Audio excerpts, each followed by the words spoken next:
Hi, and welcome back to Tommy's Tableaus. In the last session, you got to hear the beginning of a mini musical that we put together called Oney. It's about a slave that was owned by George Washington, our founding father.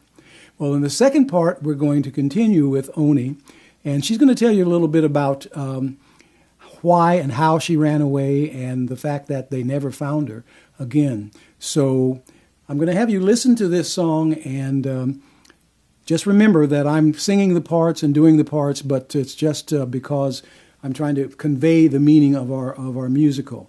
So just close your eyes and forget about me being Tommy, but think of Oney Judge. And if you like what we're doing, please be sure and let us know by hitting that like button, and also hit subscribe so that you'll know what we're doing at all times. And if you really want to help me out, you can also hit that URL at the bottom. Advertisement. Absconded from the household of the President of the United States, Oney Judge, a light mulatto girl, much freckled with very black eyes and bushy hair. She is of middle stature, slender, and delicately formed, about 20 years old. She has many changes of good clothes of all sorts, but they are not sufficiently recollected to be described. As there was no suspicion of her going off, nor no provocation to do so, it is not easy to conjecture whither she has gone, or fully what her design is. But as she may attempt to escape by water, all masters of vessels are cautioned against admitting her into them, although it is probable she will attempt to pass for a free woman, and has, it is said, wherewithal to pay her passage.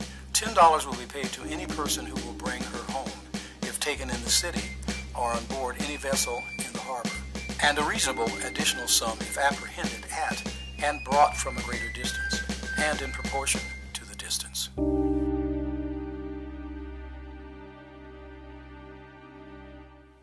As you can see, I'm in disguise.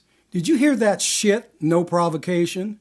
Who the hell needs provocations to steal her life back from people who claim to own her? Ha! My name is Oney Judge. They call me Oney.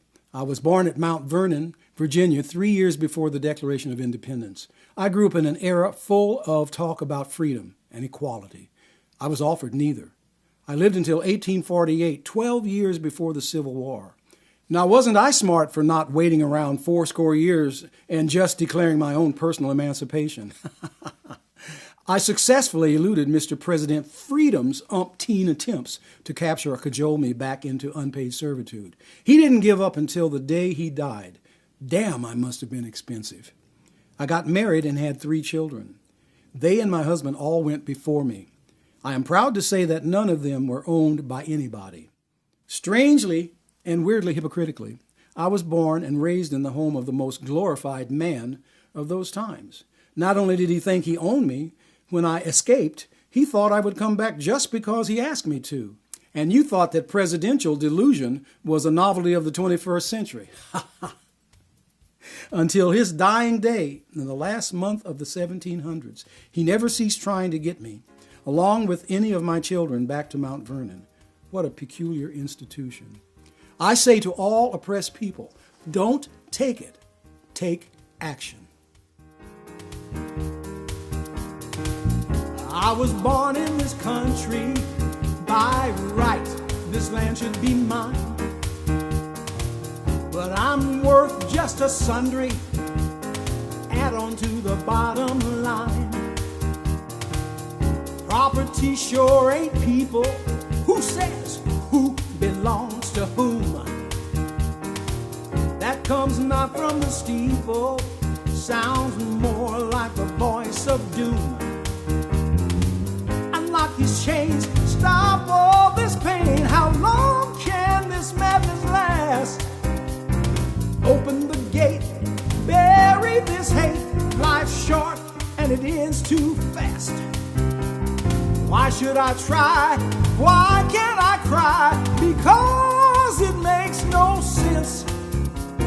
That's why I flee. I must be me. Gotta get over this fence. Now I was born in this country.